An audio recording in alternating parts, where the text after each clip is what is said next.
저는 2800선 초반까지는 반등이 가능하다라고 여론은 놨어요.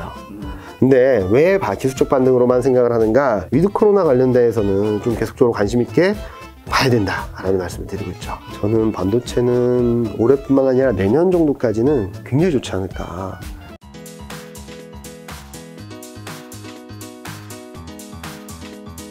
원래 출연할 시점보다 좀 빨리 그러니까요. 해달라고. 갑자기 이제 제가 원래 2월 한 중순이나 말쯤에 하려고 했는데 팀장님께서 아니다. 네, 빨리 지금 조금 빨리 해야 되겠다. 왜요? 왜냐면은 제가 말씀드렸던 코스피 하단을 터치했지 않습니까? 그죠, 터치했죠. 그런데 많은 분들이 그럼 이경민 팀장이 말한 2610선이 깨졌다가 올라왔으면 이제 시장이 바닥을 잡은 거냐 그쵸. 라는 생각을 하실 수도 있거든요. 근데 제가 그때도 말씀드렸던 시점은 2월 말 3월 초거든요. 그래서 그런 부분들에 대해서 조금 더 디테일하게 좀 말씀을 드리고 싶어서 작가님한테 좀 빨리 잡자, 최대한 빨리 잡자라고 말씀을 드렸고, 그런 부분들에 대해서 큰 흐름에서의 변화는 아닌데 아마도 2월 말 3월 초까지 흐름들에 대해서는 조금 더 디테일하게 잡아드리고 싶어서 좀 빨리 뵙자고 말씀드렸죠. 오늘 이제 말씀하신 주제가 동특이죠. 가장 어두울 때 매수 기회가 온다인데 어쨌든 팀장님 말씀하신 거대로 밴드 하단에 도달했다 코스피 반등했잖아요. 네. 일단 반등할 이유는 뭔가요? 일단은 반등을 한 이유를 보면은 싸니까. 요 그림이 뭐냐면은 지금 1월 달에 증시가 어떤 흐름으로 흘러내렸는지를 보여드리는 건데, 가장 컸던 것은 경제 지표가 안 좋았어요. 1월 초부터 안 좋았고 1월 중순에도 소비 지표, 제조업 지표, 고용 지표 다 안 좋았고요. 이런 와중에 통화 정책에 대한 부담들이 굉장히 커졌던 거죠. 그리고 우크라이나 사태, 그리고 한국 같은 경우는 LG에너지 솔루션 상장으로 인한 수급 불안. 그러니까 쉽게 말씀드리면 경기도 불안하고 통화 정책도 부담스럽고 수급도 악재로 둘러싸여 있고, 요 세 가지 변수가 동시다발적으로 막 들어오면서 시장을 막 밀어냈다라는 거죠. 그래서 많이 떨어진 건 맞습니다. 그리고 심리적으로 굉장히 위축되었던 건 맞아요. 요 그림을 보시면은 위에 그림이 매크로 리스크 인덱스라 그래서 단기 지표입니다. 단기적으로 심리가 리스크에 대한 인덱스에 대한 사람들이 어떻게 생각을 하는지를 좀 보여드리는 그림인데, 이게 정점까지 올라왔었고요. 그리고 밑에 그림은 AAII, 그래서 개인투자자협회에서, 미국 개인투자자협회에서 발표하는 강세 전망하는 비율, 약세 전망하는 비율이 있는데, 그거를 차감해서 봤을 때 역사적 저점까지 떨어졌어요. 그래서 심리도 굉장히 위축되었고, 그리고 좀 단기적으로는 리스크에 대한 민감도가 많이 높아졌다. 거꾸로 말씀드리면 이제 심리가 조금만 회복돼도 시장은 반등할 수 있고, 리스크에 대해서도 더 민감해지기보단 좀 완화되겠구나라는 생각을 할 수 있어서 많은 이슈들을 좀 긍정적으로 해석했죠. 경제지표가 좋으면 좋아서 오르고, 경제지표가 안 좋으면 경제지표가 부진하니까 통화정책은 좀 후퇴하겠구나라는 기대를 하면서 시장이 반등을 해왔는데, 근데 지금 시점에서 이런 흐름들이 지속될 수 있을지, 저는 2800선 초반까지는 반등이 가능하다라고 여론은 놨어요. 근데 왜 기술적 반등으로만 생각을 하는가 라는 말씀을 하실 수도 있는데, 일단은 크게 바뀐 건 없거든요. 그래가지고 지금 현재 시점에서는 기술적 반등 국면이다. 2800선 초반 정도까지는 열려는 있는데, 여기서 이제 바닥 찍었으니까 2900, 3000 간다라는 생각보다는 아마 2800에 근접하면 근접할수록, 최근 1788까지 올라오긴 했잖아요. 그럴 때마다 좀 다시 한번, 리스크 관리가 필요하지 않나라는 생각을 하고 있습니다. 기술적 반등이라고 하신 건데, 더 하락할 수 있다는 거죠? 정확한. 그래서 제가 좀 빨리 나왔으면 좋겠다라고 말씀드린 거고요. 하지 말라, 지금 얘기하고 싶으신 거죠? 아직은 적극적으로 살 때 아니다. 만약에 코스피가 지금 2600선 초반이었다면 저희가 단기적으로 사도 된다. 싼 종목들을 사셔서 한 5에서 8%, 좀 많이는 10% 정도 수익을 거두실 수 있다라고 말씀드릴 수 있는데, 지금 2600에서 한 2800선 근처까지 올라온 거잖아요. 그렇게 본다면 지금 시점에서는 오히려 좀 리스크 관리를 하자라는 말씀을 드리고 있고요. 그 이유는 그동안 몇 번 보여드렸던 차트이긴 한데요. 요 위에 그림은 미국 GDP 성장률하고 물가 상승률, 밑에 그림은 미국 GDP 성장률하고 연방금리 선물. 그러니까 미국 통화정책, 금리 인상을 얼마나 할 건가, 12개월 내에 미국 기준금리가 어디까지 올라갈 건가를 이렇게 계산을 한 거거든요. 보시면은 지금까지도 이렇게 더 서로 반대 방향으로 계속 확대되고 있는 상황이지 않습니까? 그렇죠. 이게 좁혀지기 전까지는 시장의 조정 국면은 끝나지 않을 거다라는 말씀을 드리고 있고요. 최근 흐름들을 보면 경기에 대한 불안 심리는 이렇게 올라오지 않는데, 그러니까 더 떨어지지 않는 건 다행이에요. 올라오지 않는데 이 물가랑 금리 상승에 대한 걱정들이 엄청나게 올라가고 있습니다. 물가 상승이 엄청 높네요. 네, 4.5. 그러니까 올해 물가 상승률이거든요. 올해 물가 상승률이 저항점을 통과하고 하락 안정될 거라는 전망이 있음에도 불구하고 그 전망치가 계속적으로 올라가고 있어요. 그리고 어제 밤에 발표된 미국 CPI가 7.5. 굉장히 높은 수준입니다. 많은 분들이 예상했던 것보다 높은 수준을 걷고 있고, 이로 인해서 미국 통화 정책에 대한 걱정들이 더 커지고 있어서 아직은 추세 반전 시장이 올라갈 거다. 이제 바닥길 찍었으니까 올라갈 일만 남았다라고 하는 국면은 아직 아니라고 말씀드릴 수 있겠죠. 그럼 팀장님이 또 늘 중요하게 말씀하셨던 고용 지표는요? 일단은 고용 지표는 두 가지 시그널을 보여주고 있다라고 생각을 하고 있어요. 좀 긍정적으로 볼 수 있는 부분, 그거는 조금 한두 달, 좀 이 두세 달 정도 시간을 두고선 확인할 수 있는 부분인데, 단기적으로는 좀 많이 부담스럽죠. 일단은 제가 이번 고용 지표를 보고선 많은 분들은 이렇게 좀 디테일하게 안 보셨을 텐데, 저 이번 고용 지표를 보고 저랑 저희 채권하고 경제 담당하시는 공동락 부장님하고 화를 냈어요. 왜요? 왜냐면 고용지표 취업자 수 데이터가 2019년부터 다 바뀌었어요. 그러니까 지금까지 12월 달까지 우리가 봤던 데이터랑 1월 달에 공개된 데이터가 다 바뀐 거예요. 여기 보시면 회색이 1월 달 발표된 데이터고 파란색이 12월 발표된 데이터인데 다 등락이 바뀌어 버렸죠. 그 편차를 보면은 이 정도로 그냥 굉장히 높았던 건 낮아지고 낮았던 건 높아지면서 되게 플랫한 상황이 돼 버렸거든요. 그래서 이걸 어떻게 해석해야 될까? 그러니까 미국 노동부에서는 뭐 그냥 기업들이 결산 반영했어요. 끝이에요. 근데 이걸 데이터를 가지고 우리가 계속적으로 전망을 하고 판단을 하는 상황의 입장에서는 좀 당황스러웠는데, 그 당황스러움은 뒤로 하고 이 시그널들을 어떻게 봐야 될까라는 부분들에 있어서 첫 번째로 좋은 시그널은 그동안 제가 저번에도 보여드렸던 그림이긴 한데, 비농가 취업자 수 증감하고 코로나19 확진자 수 등락하고 상관관계가 12월 달 데이터까지는 마이너스 0.69, 굉장히 높았거든요. 높을수록 네, 확진자 수가 늘어나면 취업자 수가 줄어들고, 확진자 수가 진정되면은 취업자 수가 늘어나고, 그렇죠. 그런 흐름이었는데, 그래서 저는 오미크론으로 인해서 코로나 확진자 수가 엄청나게 폭증을 했으니까 고용지표가 안 좋아질 거야 라고 생각을 했었거든요. 근데 이 데이터를 보면은 코로나 확진자 수가 늘어나는 과정에서 여러 번 재해 확산이 있었는데, 그때마다 부담스러운 흐름들은 있었는데 그 웨이브가 계속적으로 작아졌어요. 그리고 오미크론으로 인한 코로나19 확진자 수 폭증 국면에서는 취업자 수가 그렇게 줄어들지 않았거든요. 자, 그러면은 거꾸로 생각을 해서 코로나19 확진자 수가 좀 진정이 되면 고용 개선은 조금 더 기대해 볼 수 있지 않을까? 라는 생각이고요. 요 밑에 그림이 좀 더 의미 있다라고 생각을 하는데요. 파란색이 경제활동 참가율입니다. 그동안 왜 고용자들은 늘지 않았는데 실업률은 떨어지냐? 왜냐면은 그 모수가 작았기 때문이에요. 그러니까 취업시장에 뛰어드는 사람들이 굉장히 작았거든요.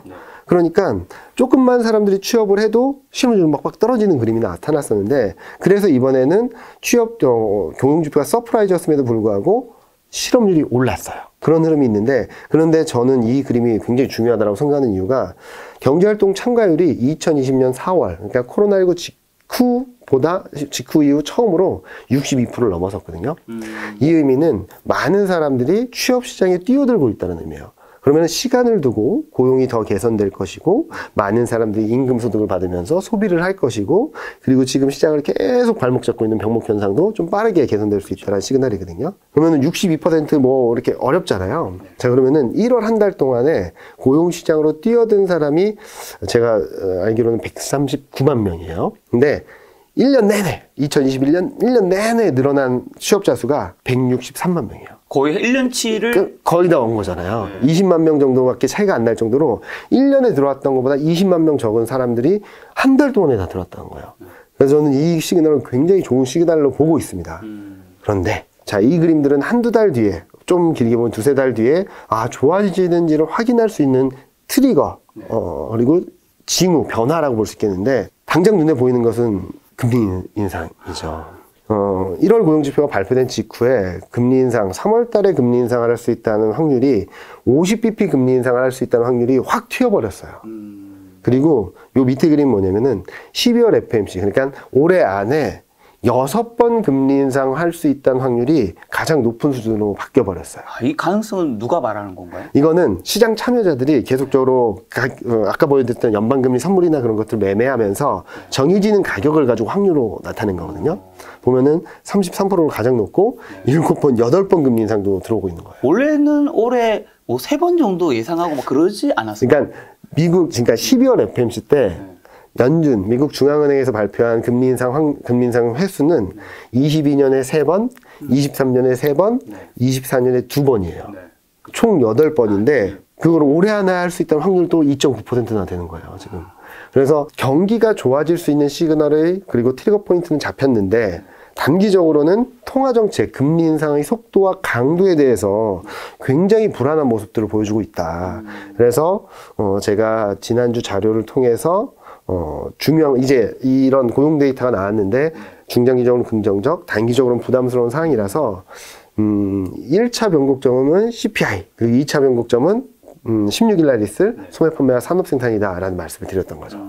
아까 전에 그 CPI, 네. 그게 이제 7.5%. 네. 엄청나죠. 이거 원래는 그 예상한 건 몇 퍼센트 정도? 7.3. 그러니까 전월보다는 조금 더 올라간다라고 생각했는데 올라간 폭이 더 컸고 더 문제였던 것은 전월 대비 변화율이에요. 전월 대비 변화율은 0.5에서 0.4. 그러니까 1월이 되면은 조금 낮아질 거야 라는 예상을 했었어요. 그러면은 그래도 물가 상승률이 전년 대비 변화율은 부담스럽지만 전월 대비 변화율은 조금씩 떨어지고 있구나 라는 시그널을 보여주면 시장이 그래도 조금 덜 불안해했을 텐데 이게 전월하고 똑같아졌어요.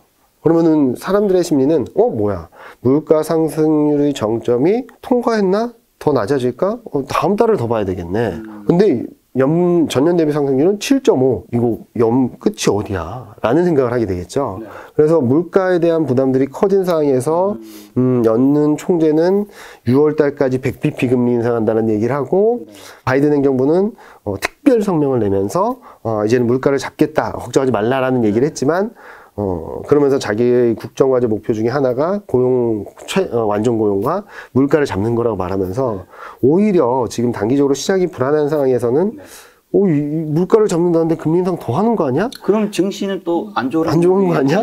네, 그래서 아까 보여드렸던 거는 1월 고용지표가 발표된 직후 흐름이고요. 네. 그래서 보시면은 7.3, 5.9였는데 7.5, 6%로 됐고 요 왼쪽 그림이 전월 대비 변화율인데 이게 쭉 둔화되는 그림을 보여주다가 이렇게 플랫해지니까 시장이 이게 뭐지? 라는 생각을 한 게 된 것 같아요.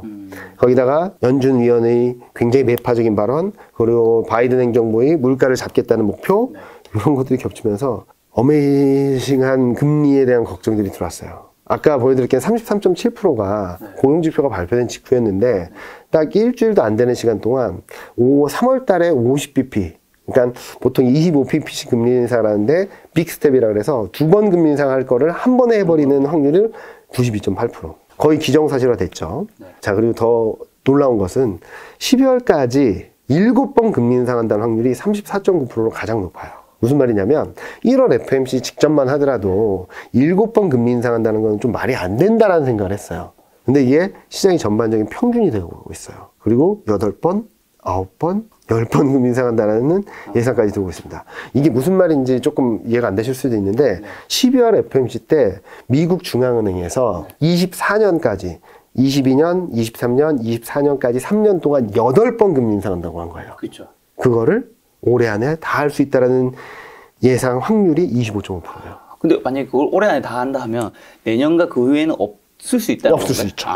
그래서 많은 분들이 오해를 하시는 것 중에 하나가 그리고 제가 좀 뒤에는 더 자세히 말씀드리겠지만 3월 FMC를 기점으로 통화정책에 대한 부담은 더 걱정이 커지기보다는 좀 진정될 수 있다고 말씀드린 이유가 딱 말씀해 주신 대로 미국은 중립금리라는 게 있어요. 그러니까 경기를 훼손하지 않는 상황에서 이 정도까지 금리가 간다면 어느 정도 안정적이겠다. 그러니까 이 정도까지 금리가 도 크게 문제가 없겠다라는 중립금리를 발표하는데 이게 2.5거든요. 그러면은 올해 8번 금리 인상을 하든 9번 금리 인상을 하든 그 다음 스텝은 23년, 24년은 굉장히 완만한 스텝이 될 수밖에 없다라는 거죠. 그리고 제가 생각하기에는 연준이 금리 인상을 아무리 빠르게 가져간다고 하더라도 8번, 9번까지는 아닐 것 같아요. 그럴 가능성은 높지 않고 아예 3월 달에 50bp 금리 인상을 하고 이제 연내 5번, 좀 많으면 6번 정도로 보여준다면, 점도표를 보여준다면 저는 좀 시장이 좀 안정을 찾아가는 계기가 되지 않을까라는 생각을 하고 있습니다. 소매 판매랑 산업 생산은 제가 알기로 전월보다 좋을 것으로 네. 예상된다고 하는데. 요 그림을 보시면은 요 밑에 그림이 12일 날 발표되는 미시간대 소비자 심리 지수인데 이 지표도 전월보다는 좋아진다라는 예상이 들어오고 있고 소매 판매와 산업 생산도 12월 달에 굉장히 안 좋았어요. 근데 1월 달에는 좋아질 거야. 좀 많이 극복될 거야 라는 전망들이 들어오고 있거든요. 빨간색이 있는 거죠? 예상치입니다. 네. 자, 그러면은 요 데이터를 보시면은 전월에는 굉장히 부진했지만 1월 달에는 부진했던 것을 대부분 극복을 하는구나 라는 생각을 하실 수 있을 것 같아요. 자, 그러면은 이거보다 좋아야지 시장이 좋을까요? 나빠야지 시장이 좋을까요? 좋아야죠. 좋은 게 더 좋겠죠? 네. 근데 가장 안 좋은 거는 네. 전월보다 경제지표가 전월보다는 개선되는데 예상했던 것보다 못 미치는 경우라고 생각을 해요. 안 좋으려면 아예 안 좋든지 좋으려면 아예 좋아야 된다고 생각을 하거든요. 왜냐면은 아예 안 좋은 경우에는 통화정책이 이렇게 매파적으로 안 가겠구나라는 안도감이 들어올 수도 있고 그렇죠. 굉장히 좋다면은 경기는 그나마 괜찮구나라는 생각을 할 수 있는데 전월 대비 개선은 되는데 예상보다 못한 결과가 나온다면 어떤 해석이 가능하냐면 통화정책은 그렇게 후퇴하지 않을 텐데 기대했던 경기 회복은 후퇴하는 거예요. 그러면은 다음 주 16일 날 발표될 예정인데요. 16일 날 발표된 산업생산이나 소매 판매가 예상보다 좋을까 나쁠까 라는 고민을 하다 보면은 저는 요 데이터를 보면서 말씀을 드리고 싶어요. 그러니까 지금 코로나19 상황들이 오미크론으로 인해서 확진자 수는 대폭등을 했지만 사망자 수는 별로 안 늘었거든요. 그 결과 각국 정부들이 봉쇄 조치가 강화되긴 했지만 밑에 그림 보시는 것처럼 이동성 지수나 경제활동 지수가 크게 떨어지진 않았어요. 그래서 계속적으로 말씀드렸던 것은 경기가 망가지는 그림이 아니라 경기에 대한 기대감이 조금 후퇴하는 그림이다 정도로 말씀을 드렸는데 이 그림을 조금 디테일하게 보시면 이동성 지수가 최근 11월, 12월 달에 반짝 올랐다가 크리스마스 시즌에 반짝 올랐다가 툭 떨어져서 이렇게 플랫한 상황이잖아요. 그러면은 1월 데이터가 12월보다 좋을까요? 1월이요? 네. 12월 달에 반짝 올랐다가 1월 달에 툭 떨어지고 2월 달까지 이렇게 마이너스권이 유지되고 있어요. 그러면은 12월이나 1월 데이터보다 최근 데이터는 좀 덜 좋을 수 있겠죠. 그렇죠. 왜냐면은 지금 경제활동 지수나 이동성 지수가 올라오질 않고 개선되는 모습을 보여주지 않다 보니까 전월보다 나쁘진 않겠지만 지금 투자자들이 기대하는 거에 못 미친다면 좀 시장이 불안한 흐름을 보이지 않을까라는 생각을 하고 있어서 조금 걱정을 하는 거죠. 결국 중요한 실적은 어떻게 되는 거죠? 일단은 실적은 그렇죠. 그나마 미국 증시가 최근 반등을 좀 세게 했던 이유 중에 하나가 뭐 종목별로 엇갈리긴 했지만 실적이 좋았던 거잖아요. 실적 좋으니까 그 큰 회사들이 뭐 10% 20% 오르고 뭐 큰 회사가 막 20% 폭락을 하고 막 그러긴 하죠. 근데 궁금한 게 네. 미국 기업은 그 실적 발표를 하고 바로 주가들이 오르고 뭐 그에 따라서 비례했잖아요. 네네. 근데 한국은 실적 발표를 하면 오히려 떨어지는 상황들이 꽤 있잖아요. 맞아요. 요거 왜 이렇게 다른 거예요? 일단은 한국 기업 실적에 대한 기대감들이 계속적으로 낮아져 왔어요. 네. 계속적으로 낮아져 왔어요. 반대로 미국은 계속적으로 높아져 왔어요. 방향성은 높아졌고 한국은 낮아졌죠. 자, 미국 먼저 말씀을 드릴게요. 계속 높아진 상황에서 주가가 폭락을 했어요. 네. 그러면은 실적이 조금만 좋아도 폭등을 하겠죠. 근데 기대감이 꺾인다, 방향성이 꺾인다 하면 폭락을 하겠죠. 이런 그림들이 굉장히 엇갈렸던 거고 한국은 실적에 대한 기대가 낮아지는 상황에서 실적이 예상보다 좋을 거야 라는 기대가 먼저 반등을 했다면 실적 방향성이 낮으니까 반등을 했던 게 떨어지고 떨어졌던 것은 안 오르고. 그러니까 방향성의 차이가 조금 미국 실적과 미국 주가와 한국 주가를 좀 엇갈리게 하지 않았나. 제가 듣기로 또 그런 얘기도 누가 하시던데 네. 어떻게 보면 그 투명성 입장에서 미국은 그런 것들이 굉장히 잘 돼 있는데 한국은 이거를 실적이 좋을 거를 이미 알고 있었다. 그래서 그들이 사는 거고 실적 발표하면 그때 파는 거다. 그런 것도 있나요? 그럴 수도 있는데 미리 안다기보다는 뭐 여러 가지 데이터를 통해서 뭐 선추매를 한다든지 아니면 미리 공매도를 한다든지 많이 올라온 종목 공매도를 한다든지 뭐 이런 식으로 하고 또 한국 증시는 좀 수급이 조금 얇다 보니까 그런 매매 패턴에 의해서도 좀 영향을 많이 받는다. 좀 좋은 소식이 들어오면은 먼저 튀어가지고 실적이 나오면 정작 이 기대감이 얼마나 올라왔는지와 괴리를 맞춰서 다시 떨어지는 경향도 많고 거꾸로 실적이 안 좋을 거라는 걱정에 대폭락을 했다가 실적이 안 좋은 게 나왔는데 너무 많이 빠졌어 하면서 반등이 나오기도 하고 이런 주가 흐름들이, 그래서 저도 판단을 하는 데 있어서 실적이 좋다 나쁘다 뿐만 아니라 실적이 나쁜데 주가는 어느 수준이고 시장은 어떤 해석을 할까를 좀 고민 많이 하거든요. 그래서 그동안에도 좀 시장을 좀 보수적으로 말씀드렸던 이유도 안 좋은 거는 다 아는데 지금 안 좋은 걸 다 알고 있으면은 주가가 이렇게 폭락할 이유는 없어요. 근데 안 좋은 상황에서 더 안 좋아질 것인지 아니면 안 좋은 상황들이 좋아질 것인지 이런 것들을 판단하다 보니까 지금보다는 좀 더 안 좋을 가능성이 높아져서 계속 보수적으로 말씀을 드렸던 거고요. 한국 4분기 실적 항상 그랬듯이 좋지는 않습니다. 항상 그래요? 4분기 실적은 요 그림을 보시면은 지난 주말까지 데이터거든요. 보시면은 4분기 실적이 예상보다 부진했던, 영업이익 기준으로 부진했던 비율이 70%. 실적 쇼크 10% 이상 예상보다 훅 떨어진 기업은 51%. 굉장히 안 좋은 실적 시즌이에요. 근데 매년 그랬어요. 왜냐면은, 연말, 한국은 80% 정도인가의 비중으로 12월 결산이에요.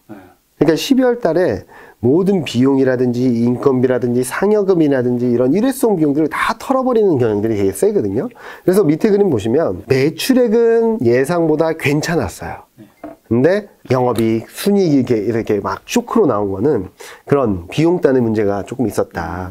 그런데 그래서 지금 4분기 실적이 전반적으로 안 좋은 건 크게 문제가 안 돼요. 그죠? 그리고 특히 4분기는 이미 지난 시즌이고요. 그래서 4분기 실적이 안 좋은 건 크게 문제가 안 되는데 문제는 4분기랑 그러니까 올해 연간이랑 4분기 실적인데 이 그림을 보시면서 많은 분들이 빨간색이 올해 4분기 영업이익 전망이고 파란색이 올해 연간 영업이익 전망이거든요. 괜찮네. 그죠? 괜찮네. 근데 왜 이렇게 지수가 빠져? 라고 말씀을 하실 수도 있는데 이 괜찮게 보인 이유는 전적으로 반도체 때문이에요. 반도체가 이렇게 올라와 주면서 그나마 버티는 듯한 모습을 보여줬을 뿐이지 업종별로 이 흐름들을 보면은 대부분의 업종이 떨어지고 있어요. 실적 전망이 낮춰지고 있어요. 눈높이가 계속 낮아지고 있어요. 이런 것들을 봤을 때 일부 업종이나 종목들의 실적에 대한 기대감들은 조금씩 들어오고 있고 올해 작년에 워낙 나빴던 기업들이 좀 올라오는 그림은 나타나고 있지만 시장 전체적인 흐름들에 있어서 실적 전망이 좋아진다? 아직은 아니다. 조금 더 지켜봐야 될 것 같다라는 말씀을 드리고 있죠. 조선과 운송 왜 이렇게? 조선은 2021년이 거의 적자였어요. 적자였다가 조금만 올라와도 이렇게 막 40%, 100% 이렇게 올라가는 것처럼 보이는 거고 운송 같은 경우도 계속적으로 운임 가격이 고공행진을 하다 보니까 높은 수준을 유지하는 건 맞아요. 근데 주가가 그렇게 많이 움직이지 못하거든요. 왜냐면은 지금은 좋다 하더라도 언제든지 운임 가격에 따라서 꺾일 수 있는 거니까. 그리고 주가가 미리 선반영했다라는 걱정들 때문에 좀 그렇게 좋지는 않은데 그러니까 이런 몇 가지 변수들을 빼고 본다면 시장 전반적인 실적에 대한 눈높이는 아직까지는 떨어지는 상황이다라고 볼 수 있겠죠. 자, 그러면 팀장님 지금까지 말씀해 주신 거 바탕으로 하면 2차 하락이 지금 올 수 있다는 건가요? 네. 그러니까 앞서 말씀드렸던 것처럼 중에 여러 가지 이슈들을 좀 정리드렸는데 가장 큰 핵심인 금리 인상 속도, 강도에 대해서 아직까지 안심하기 이르다가 아니라 더 불안하다. 지금 7번 금리 인상은 거의 기정사실화되는 것처럼 시장이 움직이고 있고 향후 경제지표 결과에 따라서 금리 인상에 대한 부담은 있는데 경기에 대한 실망감은 좀 커질 수 있는 구간으로 들어갈 수 있어서 기술적 반등은 나왔지만 좀 조심하자. 지금 레벨이 좀 더 떨어질 가능성은 열어놓고 봐야 되지 않을까라는 말씀을 드리고 있는 거죠. 그럼 하단은 어디까지 깨질 수 있다고 이번에 보시는 거예요? 언젠가부터 사실은 그 대표적인 증시를 좋게 보시는 분에서 증시를 이제는 대표적으로 안 좋게 보시는. 저는 근데 요즘에는 또 지금의 하락장을 가장 잘 맞추신 분으로 또 대신증권의 이계민 팀장님이 여러 살렸다 이런 얘기도 또 댓글에 많이 보이더라고요. 그래서 제가 더 빨리 나오고 싶었던 거예요. 왜냐면은 그분들한테 그래도 조금이라도 좀 도움이 되실 수 있도록 하는데 하단이 아직 정해지진 않았어요. 저희 내부적으로 논의 중인데 2600 밑으로 내려갈 가능성이 있다. 라고 말씀을 드리고 있죠. 네, 다시. 그래서 지금은 2770, 80 왔다 갔다 할 때 아니면 2750선 이상에서는 비중을 줄이자고 말씀드린 이유는 여기서 8%, 10% 정도 추가 하락 가능성이 있기 때문에 좀 조심하자라는 차원에서 말씀을 드리는 거죠. 그럼 매수 타이밍은 언제부터로? 2600 근처 가면 그때부터 좀 시작이 되는 건가요? 지금은 아닌 거잖아요. 지금은 아닌 거고. 지금은 오히려 비중을 줄여야 될 때고 여기 제목에서 말씀드렸던 것처럼 동틀 시점은 그렇게 멀지 않았다라고 생각을 해요. 근데 동트기 전에 새벽이 가장 어둡다고 말하지 않습니까? 그러니까 동틀 시점이 멀지 않았는데 이 동트기 전 이 가장 어두운 새벽이 올 수 있기 때문에 좀 조심하자. 근데 거꾸로 이때 잘 대응을 하신 분들은 이 동트기 전 가장 어두운 새벽이 좋은 기회일 수 있고 반대로 좀 리스크 관리가 잘 안 되신 분들은 굉장히 공포스러운 구간일 수도 있다고 생각하고 있어요. 그래서 저희가 아직 코스피 하단을 정하지 못했는데 밴드를 좀 낮추게 된다 하더라도 전략적인 스탠스는 비중 확대 전략으로 말씀을 드리겠고요. 아마도 이 그림을 보시면 뭐 대강 러프한 내용들은 아실 수 있을 것 같은데 지금 어디쯤 있는 거예요? 지금 한 2700선 후반 요 정도 수준까지는 와 있다라고 기술적 반응이 나오고 좀 이렇게 꺾이는 시점의 시작점이라고 생각을 하고 있어요.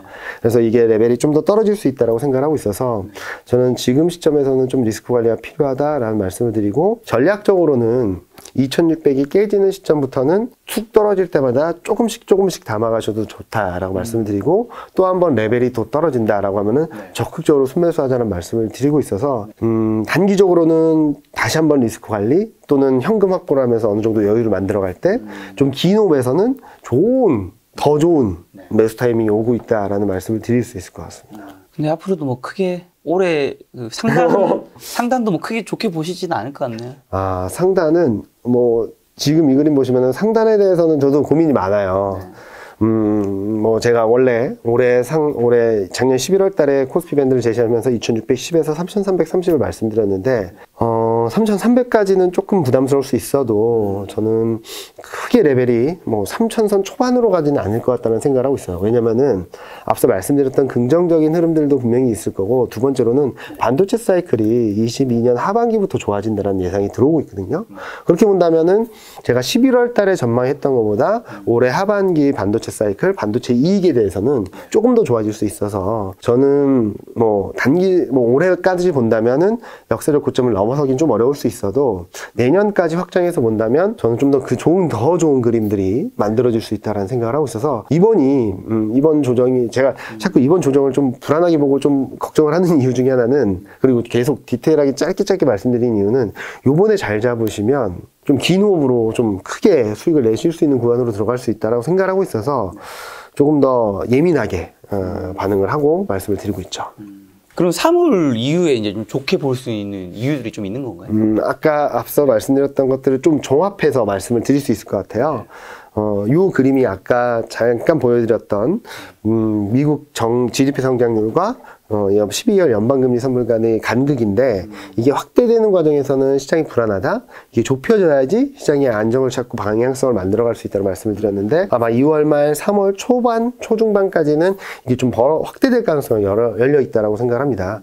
근데 저는 3월 FMC를 전후로 해서 3월 중순 전부터 이렇게 좁혀질 가능성이 높다라고 보고 있는데요. 좀 전문적으로 말씀을 드리면 10년물하고 2년물 채권 국채 미국채 금리 스프레드 요게 떨어지면은 경기는 불안한데 통화 정책은 타이트해진다.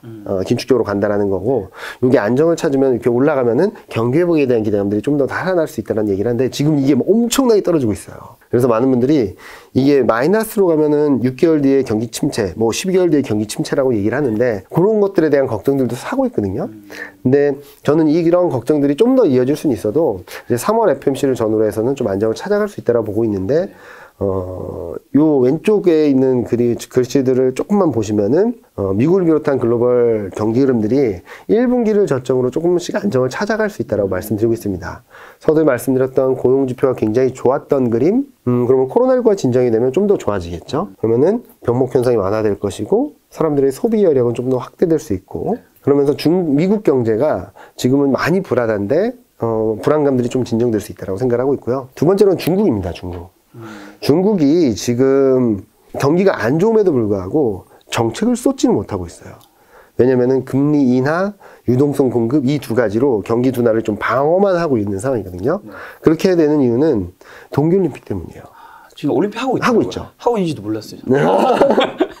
요즘 진짜 사람들이 올림픽에 대한 관심이 많이 떨어진 것 같아요. 근데 중국은 여기에 되게 관심이 많아요. 왜냐면은 시진핑이 연임을 하기 위해서 올해 3년임을 앞둔 상황에서 동계올림픽 성공 개최가 중요하다라고 얘기하다 보니까 그래서 동계올림픽을 앞두고서 펼쳤던 정책이 제로 코로나.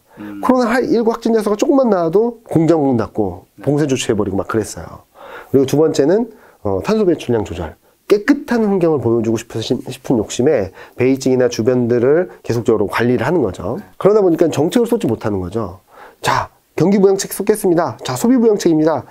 근데 제로 코로나 정책과 상충되는 거잖아요. 그죠? 자, 우리 제조업 경기 활성화합시다. 공장을 풀가동합시다. 탄소 배출량과 또 상충하는 거죠. 그러니까 가만히 있었어요. 돈만 풀고 금리 인하만 하고. 그런데 이제 동계올림픽 끝나고 이제 3월 달에 전임대가 있거든요. 전국 이민대회라 그래서 여기서 경기부양책이 좀 세게 나올 것 같아요.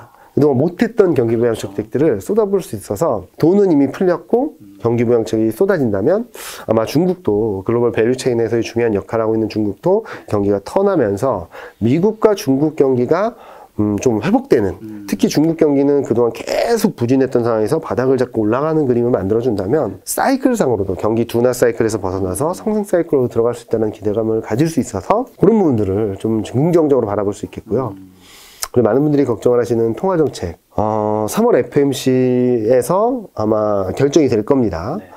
경제 전망, 물가 전망, 통화정책 전망, 점도표 이런 것들이 나올 텐데 앞서 보여드렸던 것처럼 지금 미국 금리 인상은 7번, 8번, 9번까지 금리 인상을 높게 보고 있잖아요. 아마 연준이 제시한다 하더라도 5번, 6번 정도가 될 것 같아요. 그리고 3월 FMC 때 50bp 금리 인상한다고 시장이 충격이 되지는 않을 것 같아요. 왜냐하면 지금 3월 FMC 때 50bp 2번 금리 인상할 걸 한 번에 한다라는 예상이 93%예요. 이미 다 알고 있다는 얘기죠. 이미 다 반영이 될 수도 있죠. 그리고 7번, 8번, 9번도 어느 정도 시장이 선반영을 하고 있다고 말할 수 있겠죠. 자, 그러면 3월 FMC를 지나면서 연준의 점도표 결과에 따라서 앞으로의 통화정책, 그러니까 금리 인상 속도는 지금보다 더 빨라질 거다라기보다는 지금보다는 좀 완화될 거야. 우리가 걱정했던 것보다는 그렇게 빠르지 않구나라는 생각을 할 수 있거든요. 그래서 저는 3월 FMC를 기점으로 시장은 좀 안정을 찾아갈 수 있겠다라는 말씀을 드릴 수 있는 거죠. 그래서 3월 초 중반을 지나면서 경기에 대한 불안감들은 좀 진정이 되고 점차 올라가고 통화정책에 대한 부담은 정점을 찍고 이렇게 좀 만만하게 움직이게 된다면 아마 3월 달부터는 조금 더 긍정적인 흐름을 기대해 볼 수 있지 않을까라는 생각을 하고 있습니다. 저는 팀장님과 작년에 저희가 처음 뵀잖아요. 네. 참 좋은 게 팀장님은 이게 맞든 틀리든 항상 명쾌하게 말씀하셔. 이게 되게 애매모호하게 얘기하시는 그쵸. 분들이 있잖아요. 네. 사실은 명쾌하게 얘기하면 맞을 땐 좋죠. 사실은 이게 또 틀렸을 때는 그만큼의 다 여러 가지 여론들을 받아야 되는데 사실 애매모호하게 얘기하면 듣는 분들도 그래서 무슨 말 하고 싶은 거지? 약간 좀 헷갈릴 때 있더라고요. 그래서 저도 이게 장단점이기도 하죠. 저도 리스크가 굉장히 많은 뷰긴 하지만 제 성향상 제 자료에서 시나리오 분석하는 자료는 거의 못 보셨을 거예요. 저는 시나리오 분석을 한다고 하더라도 확률을 적어드려요. 60%, 30%, 10%. 그래서 좀 명확한 뷰를 드리고 싶은 게 제 욕심이고 제 생각을 명확하게 전달드리고 싶고 만약에 제 뷰가 제가 전제했던 요인들 왜냐면은 전망이란 게 확실한 것만 가지고 얘기를 한다면 전망이 절대 아니거든요. 저 나름대로 여러 가지 전제 조건이나 여러 가지 가상 시나리오를 통해서 확률적으로 높은 것들을 말씀을 드리는 건데 만약에 이런 그 가정들이나 흐름들이 좀 깨지게 된다면 좀 또 자세히 말씀을 드릴 테니까 일단은 이쪽 방향성이 좀 가능성이 높고 확률이 높다라는 말씀을 계속적으로 좀 강조드리고 있습니다. 지금까지 팀장 얘기를 정리하면 이제 지금 코스피는 2,700 중후반이긴 하지만 다시 좀 떨어질 확률이 있고 그리고 사야 된다면 이제 3월 좀 이후로 봐야 한다고 하셨는데 그럼 이제 뭘 사야 되는지 또 명쾌하게 얘기해 주실 거니까 일단은 요 그림을 통해서 좀 저번에 몇 번 보여드리긴 했는데 3월 4월까지 지금도 그렇고 3월 4월 정도까지는 좀 들고 가도 되겠다라고 하는 것들은 위드 코로나 관련주들 리오프닝 수혜주들 그리고 좀 긴 호흡에서 바닥권에서 잘 잡아야겠다. 지금은 조금 조심하더라도 바닥권 2,600이 깨진 시점부터는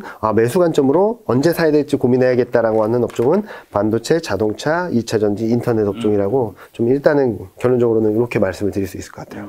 자, 그럼 리오프닝부터 좀 얘기 좀 해주시나요? 네. 일단 리오프닝 관련주들 최근 굉장히 강하잖아요. 근데 확진자 수는 5만 명. 근데 많은 분들이 의아해 하세요. 왜 리오프닝 관련주를 봐야 되느냐, 왜 강하냐. 이 그림은, 위의 그림을 보시면 조금 이해가 되실 것 같아요. 확진자 수는 뭐 지금 제가 업데이트를 조금 덜 했고 이게 7일 평균이라서 좀 많이 올라오진 않은데 하여튼 엄청나게 폭증을 하고 있지 않습니까? 지금 4만? 5만? 5만, 하루에 5만씩 나오고 있죠. 근데 밑에 그 회색 차트를 보시면 위중증 환자 수예요. 계속 떨어지고 있어요.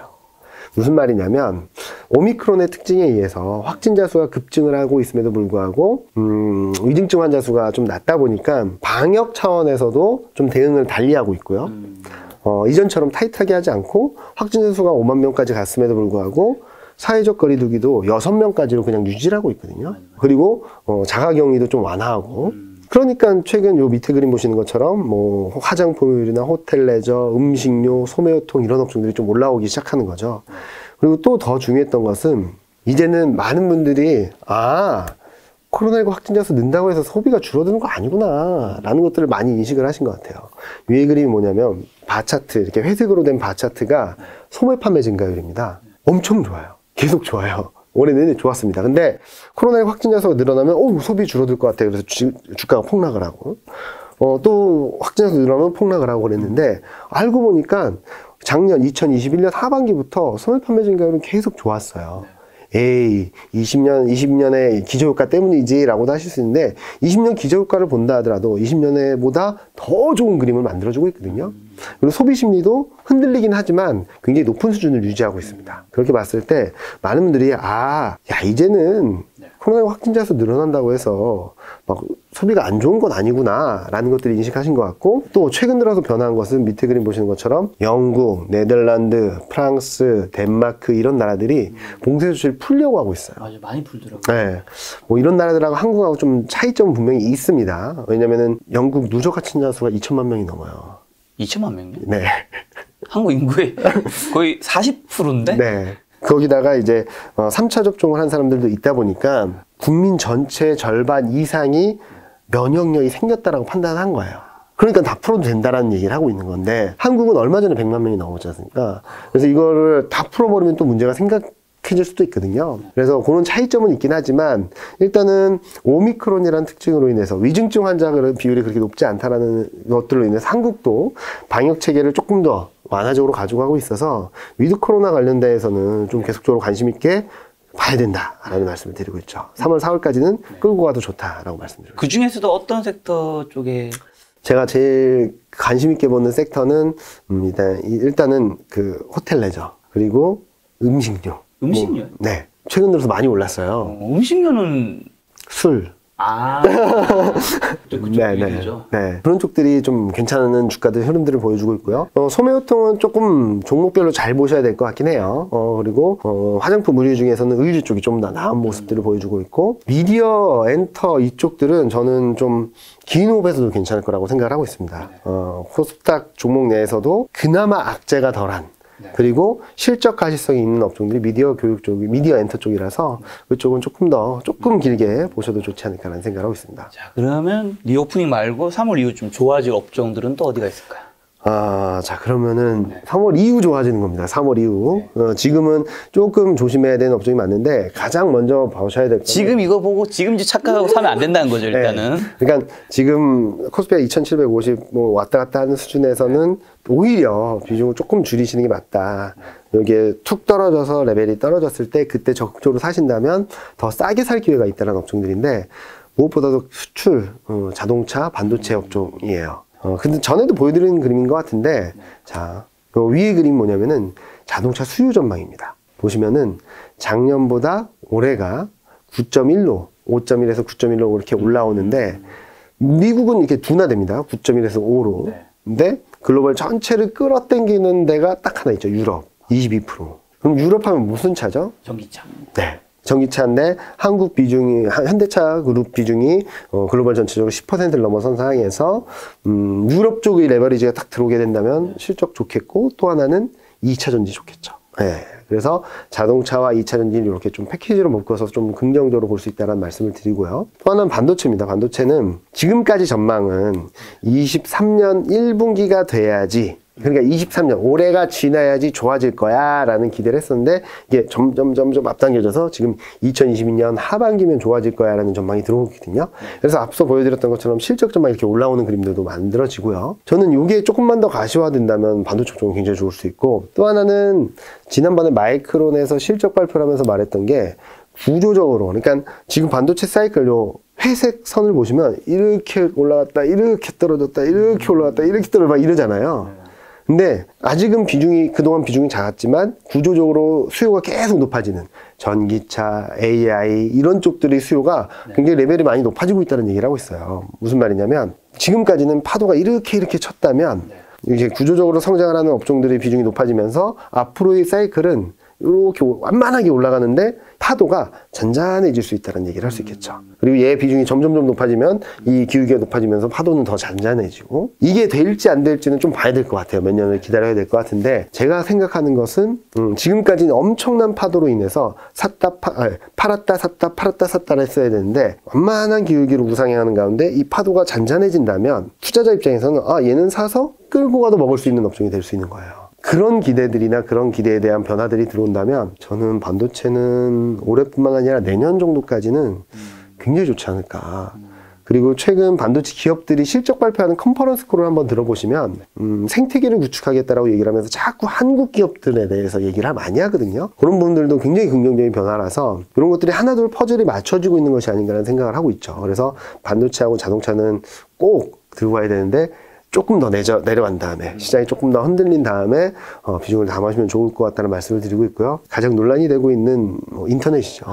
너무 많이 빠졌는데 여러 가지 이유들이 있긴 하겠죠. 그런데 궁극적으로 돌아가서 봐야 될 것은 밸류에이션 부담은 많이 낮아졌는데 성장이 훼손됐냐라는 것들을 봐야 될 것 같아요. 그래서 요 밑에 왼쪽 그림을 보시면 인터넷 산업 연평균 성장률을 보면 한국은 2자릿수 이상 성장하는 산업들 구조를 가져가고 있고, 여기에다가 메타버스, 웹툰 이런 새로운 산업들이 들어오고 있어서 성장에 대해서는 크게 의심할 여지는 없다라고 생각을 하고 있습니다. 그래서 지금 현재 시점에서 좀 시장이 불안한 흐름들은 보여주고 있지만 저는 조금 더 낮아지게 된다면, 시장이 불안하다면 좀 비중을 확대할 수 있는 기회는 충분히 올 수 있다라는 말씀을 드리고 있죠. 2차 전지. 2차 전지는 앞서 말씀드렸던 유럽 쪽에서의 수요가 22%라면 한국 차가 잘 팔리는 것도 좋겠지만 유럽에서의 전기차들이 잘 팔리는 기만 해도 시장은 굉장히 좋겠죠. 그런 그림들이 있어서 2차 전지는 자동차랑 이렇게 좀 묶여서, 근데 2021년과 좀 다른 것은 2차 전지 중에서도 좀 세트 완성해서 파는 대형주들이 조금 더 매력적이지 않을까라는 생각을 하고 있습니다. 말씀해주신 반도체랑 자동차, 2차 전지, 인터넷은 어쨌든 좋게 보시지만 지금은 아닌 거고. 네, 여기 그림에서 보여주시는 것처럼 1분기 중반을 지나서, 그러니까 2월을 지나서 좀 시장이 흔들릴 때마다 조금씩 담아가시고, 시장 레벨이 더 떨어졌다, 뭐 이런 정도까지 떨어지겠어? 라고 했었던 수준까지 가면 많이 담아 놓으시면 아마 올해 말 내년까지는 좀 편하게 투자하실 수 있지 않을까 생각을 하고 있습니다. 오늘 증시의 좀 특이사항 중 하나가 크래프톤 같은 주식이 오늘 지금 10% 넘게 빠졌던데, 네.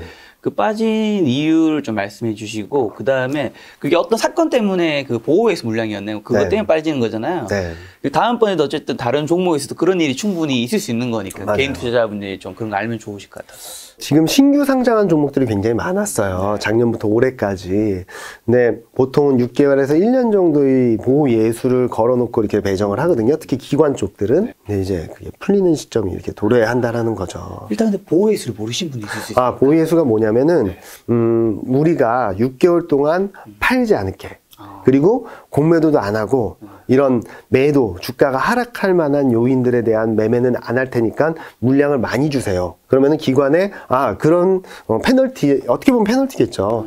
수익이 막 튀었을 때 팔지 않고 6개월 뒤에 팔아준다면 어느 정도 물량도 어느 정도 보존해주는 효과가 있겠고, 그런 것들을 약정을 하고 배정을 받았던 것들이 이제 6개월 뒤, 1년 뒤, 뭐 10개월 뒤 이런 시점에 있는데 이것들이 풀리고 있어요. 그래서 아마 인터넷이나 이런 데 보시면은 보호예수 해제라는 것들을 치시면 언제쯤 해제 물량들이 있는지 아마 공시로도 나올 거고 아니면 뉴스 기사로도 나올 거니까 그런 것들을 좀 유의하시면서 투자를 하시면 좋을 것 같아요. 왜냐면은 지금 시장이 되게 뜨겁고 돈이 많이 풀려 있고 많은 사람들이 투자를 한다면 이런 보호예수 물량을 극복하면서도 갈 수는 있는 경우가 있겠지만 지금은 앞서 말씀드렸듯이 금리 인상 부담스럽고 금리가 오르면은 성장주에 대한 부담도 커지고 그리고 성장주를 사고 싶어 하는 사람들도 적어질 거고 이런 상황에서 예수 물량이 풀린다? 그런데 주가는 일정 부분 뭐 많이 떨어졌다고는 하지만 공모가보다는 높다? 그러면 팔고 싶겠죠. 그런 심리들이 더 커질 수 있으니까 보호예수 물량이나 이런 것들을 좀 더 체크하시면서 종목 대응을 하시거나 아니면 그렇게 대응을 하시는 게 아마도 작년에 상장한 기업들이 특히 하반기에 상장한 기업들이 워낙 많아서 그런 것들 일정이나 어느 정도 물량이 얼마나 되는지 좀 확인하시는 게 좀 좋지 않을까 생각합니다. 과거의 데이터로 봤을 때는 보통 그런 보호예수 물량이 풀리면 주가는 당연히 어느 정도 하락하는 확률이 높겠네요. 확률이 높죠. 특히 시장이 불안할 때는 조금 더 불안한 모습들을 보여주기도 하고 그래서 아마 2월, 3월까지 특히 코스닥 같은 경우는 그리고 성장주 같은 경우는 하나하나 기업들을 말씀드리긴 어렵겠지만 연초부터 너무나도 많은 낙제들이 터져 나왔어요. 그러니까 사고 싶은 심리보단 팔고 싶은 심리가 더 큰 상황이라서 그런 물량, 이벤트, 수급 이슈 저는 보통 수급 이슈에 대해서는 크게 영향을 미치지 않는다라고 많이 말씀드렸는데 지금은 워낙 시장 상황들이 좀 불안하니까 수급 이슈도 계속적으로 체크하면서 업데이트하면서 대응을 하셔야 될 때다라는 말씀드리고 있습니다. 5% 빠질 게 10%, 15% 빠질 수도 있는 상황이라서 그런 것들을 조심하자라 말씀드리고 있죠. 징현님 말씀해 주신 반도체, 자동차, 2차전지, 인터넷이 사실 시가총액 10위 안에 기업의 섹터잖아요. 남은 게 한 개가 사실은 바이오잖아요. 바이오 섹터는 오늘 한마디도 언급을 안 하셨고 성장주긴 한데 그리고 종목별 대응은 충분히 할 수 있습니다. 그런데 업종 전체로 추천드리긴 좀 어려울 것 같아요. 왜냐면은 업종 전체로 너무 많은 분야가 있겠죠. 뭐 신약 개발, 뭐 진단 키트, 뭐 너무나도 세분화되는 영향들이 있겠죠. 그래서 업종 전체로 이익 증가를 보면 1분기만 좋고 2, 3, 4분기가 마이너스예요. 이익 성장이. 그래서 업종 전체로는 추천드리지 못하는데 다만 신약 개발이라든지 그동안 어느 정도 성과를 보이면서 실적이 이 정도 실적은 나올 거야 라는 것들이 가시성 있는 큰 기업들은 좀 괜찮다. 라는 말씀을 드릴 수 있겠고요. 다만 그동안 막 기대감에 이렇게 올라온 종목들 있잖아요. 그런 것들은 좀 피하자라는 말씀을 드리고 싶어요. 진짜 저도 요즘 기관 투자자분들하고 세미나 하면서 가장 많이 질문 받는 것 중에 하나가 제가 말한 컨셉을 보면은 성장주는 사고 가치주는 팔자는 컨셉인 것 같다. 그러면은 미국이 금리 인상을 하는데 그 컨셉이 맞냐라는 말씀들을 많이 하시는데 제가 기본적으로 생각하는 것은 미국이 금리 인상을 하는 건 맞습니다. 유동성을 흡수하는 것도 맞아요. 근데 이걸 극복할 수 있을 정도의 성장이 있는 걸 사는 게 맞지 그냥 가치주, 성장주로 구분한 건 아니다. 대표적인 케이스가 2004년, 5년, 6년에는 진짜로 가치주, 시클리컬, 올드 이코노미가 엄청 좋았어요. 왜? 중국이란 성장이 있다 보니까 그 힘으로 갔던 거였고 반대로 2017년에는 미국이 분기마다 금리 인상을 했는데 그때 가장 핫했던 게 반도체, IT, 인터넷 이런 업종들이었거든요. 시크리컬은 그냥 눌러 앉았습니다. 시장에 못 올라갔어요. 그 컨셉을 놓고 본다면 지금 통화정책 정상화, 금리 인상, 유동성 흡수 이런 스텝에 있어서 이런 악재들을 통화정책 이벤트를 극복할 수 있을 만큼의 성장이 뭐가 있을까를 계속적으로 집중해야 되는 거지 그냥 성장주와 가치주로 이분법적으로 구분하는 건 아니라고 말씀드리고 있고요. 그냥 심플하게 요 그림을 한번 보시면 될 것 같아요. 위에 그림이 뭐냐면은 2022년 이익 증가율입니다. 자, 조선 호텔레저는 적자였던 게 흑자로 되는 거고요. 미디어 교육 제가 좀 장기적으로 봐도 좋다라고 말씀드렸죠. 소매유통 최근 리오프닝주로 주목을 받고 있죠. 그 다음이 인터넷, 그 다음이 IT 가전, 뭐 건설은 이번에 좋을 것 같고 IT 하드웨어, 자동차, 반도체 제가 말씀드렸던 자동차, 반도체, 2차전지, IT, 인터넷 그리고 위드 코로나 관련주 얘네들이 최상위권에 위치해 있어요.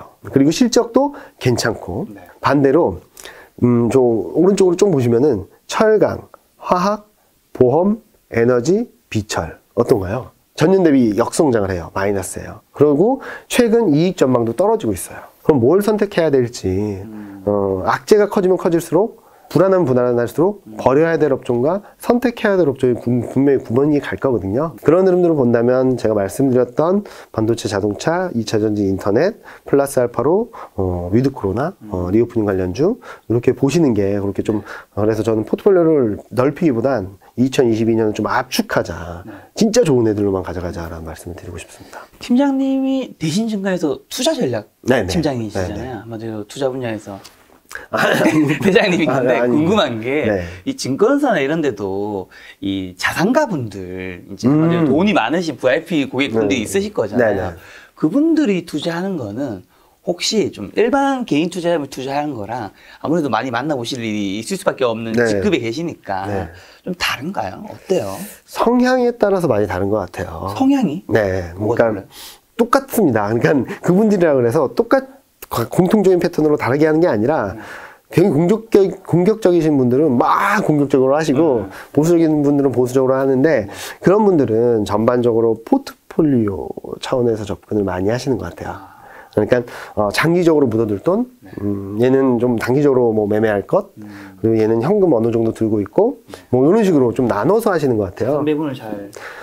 네, 기본적으로 뭐 자산 배분을 디테일하게 하지 않으시더라도 자, 이 돈은 10년 뒤, 20년 뒤 내가 신경 안 써도 될 돈. 얘는 지금 뭘 사야 될까? 그리고 얘는 내가 하고 싶은 거.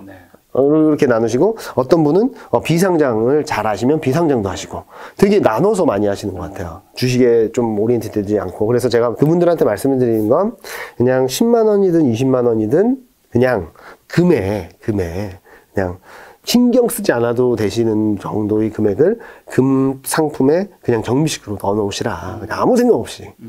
그리고 주식 비중을 많이 늘리시고 아마도 이번 상승 사이클이 끝났을 때는 제가 또 주식 비중을 줄여서 뭐 달러를 가든 금을 가든 근데 아마 제가 생각하기에는 신경 안 쓰고 넣어놨던 금의 비중이 어느 정도 고점 올라왔을 때 주식 비중을 줄이면 얘 비중이 더 높아져서 안전판 역할을 해줄 거다. 이런 식으로 좀 리밸런싱 하면서 움직임을 가져가자라는 말씀을 드리는데 그분들도 굉장히 성향이 많이 다르셔서 거기에 맞춰서 많이 대응을 해드리죠. 근데 제가 기본적으로는 지금 주식에 집중을 해야 된다는 말씀드리는 이유는 시장에 우여곡절은 있다 하더라도 아마 2년 뒤, 3년 뒤, 3년 정도까지는 시장이 지금보다는 높아질 수 있거든요.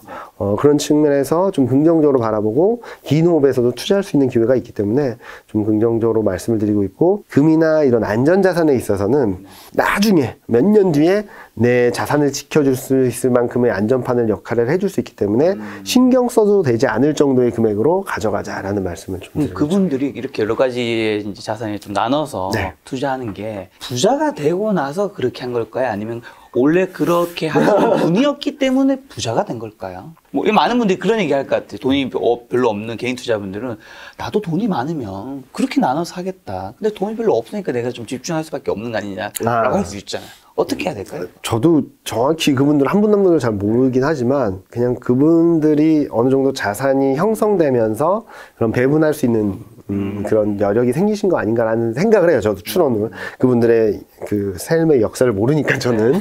근데 추정을 하기에는 그럴 것 같기도 하고. 그래서 저는 많은 분들이 투자를 하신 데 있어서 처음부터 자산 배분, 그러니까 종잣돈이 되게 적으신 분들이 자산 배분을 한다기보다는 일단은 집중 투자를 하시면서 그러니까 저도 계속 디테일하게 조금이라도 더 많이 내드리고 싶어서 짧게도 말씀을 드리고 길게도 말씀을 드리는 건데 그런 것들을 잘 팔로우 하시면서 대응을 하시고 좀 어느 정도 비중이 되시면은 또는 고정적으로 수입이 있고 내가 고정적으로 뭐 한 달에 50만 원이면 50만 원 꾸준히 투자할 수 있는 여윳돈이 생긴다라고 한다면 그때부터는 좀 장기적으로 할 거, 좀 단기적으로 할 거 좀 나눠서 하셔도 괜찮지 않을까라는 생각을 하죠.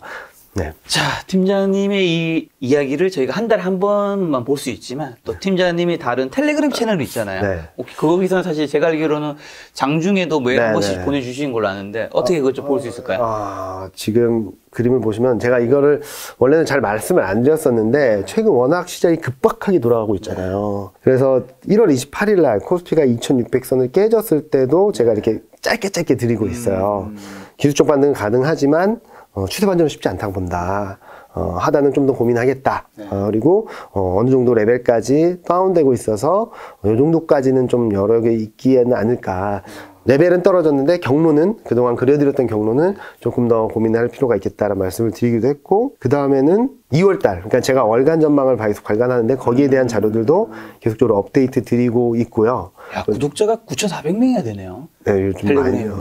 김 작가 TV 덕분에. 그리고 이 그림은 뭐냐면은 2월 4일 날 22통화정책회의가 있었을 때 환율에 엄청난 변화가 있었거든요. 근데 지금 당장은 아니더라도 이게 왜 중요한지를 포인트로 말씀을 드렸던 부분도 있고, 그러니까 계속적으로 팔로우업해서 업데이트 드리고 있어요. 이거는 또 오늘 새벽에 코멘트 드린 건데 1월 FMC 의미, 그리고 단기적인 흐름들, 어떤 의미가 있다, 시사점 뭐다, 그런 것들을 적어드리고 있어서, 그러니까 김 작가 TV에 제가 자주 나올 수 있다면은 특별히 말씀을 제가 대신 지금 옆으로 이사를 가는데 특별히 말씀 안 드려도 되는데, 최근 시장이 워낙 급박하게 돌아가고 있어요. 뭐 진짜 뭐 한 달 사이에 한 200포인트 빠졌다, 한 달 사이에 100포인트 오르고, 며칠 사이에 100포인트 오르고 막 그러니까, 그래서 텔레그램으로 들어오시면은 그나마 제일 빨리 실시간으로 제 이경민 팀장이 1월 10회의 때 무슨 생각을 했을까, 22회의 끝난 뒤에 무슨 생각을 하나, 그런 것들을 업데이트 보실 수 있으니까 채널명에 대신 스트래티지를 치시면 대신 전략 돌직구로 나오니까 거기 들어오셔서 좀 보시면 좋을 것 같고요. 아마도 제가 솔직히 말씀드리면 작년 11월부터 지금까지 되게 예민하게 대응을 하고 있거든요. 제 뷰가 바뀐 것도 있었긴 하지만 이게 되게 공포스러울 수도 있지만 좀 긴 호흡에서는 진짜 좋은 매수 찬스이기 때문에 어떻게 말씀을 드려야 될지 고민을 많이 하고 있는데, 지금은 좀 바닥권에 근접하고 있다. 그동안에는 업사이드 포텐셜보다 다운사이드 리스크가 훨씬 크다라고 말씀드리는데, 짧게 봤을 때는 아직까지 다운사이드 리스크가 커 보이는데 길게 봤을 때는 업사이드 포텐셜이 점점 커지고 있는 구간으로 들어가고 있어서, 자, 2월 그리고 좀 길게 본다면 3월 초중반까지 잘 버티시고 잘 대응하시고 좀 건강 잘 챙기시고 힘내신다면 아마 더 좋은 기회가, 수익이 나서 연말에는 모두들 좋은 맛있는 거 드시고 좋은 데 가실 수 있지 않을까라는 생각을 하고 있습니다. 알겠습니다. 팀장님의 영상은 김작가 TV에서 보고, 팀장님의 그런 정보를 좀 더 빨리 접하고 싶으신 분들은 제가 이제 댓글에도 남겨놓을 테니까 팀장님 텔레그램 찾아가서 많은 정보를 좀 얻으셔서 투자 잘 하셨으면 좋겠다는 생각이 들었습니다. 오늘 만나는 손님은 이경민 팀장님이었습니다. 지금까지 여러분 소중한 시간 함께 해주셔서 정말 감사합니다. 오늘도 김작가였습니다. 고생 많으셨습니다. 네, 감사합니다.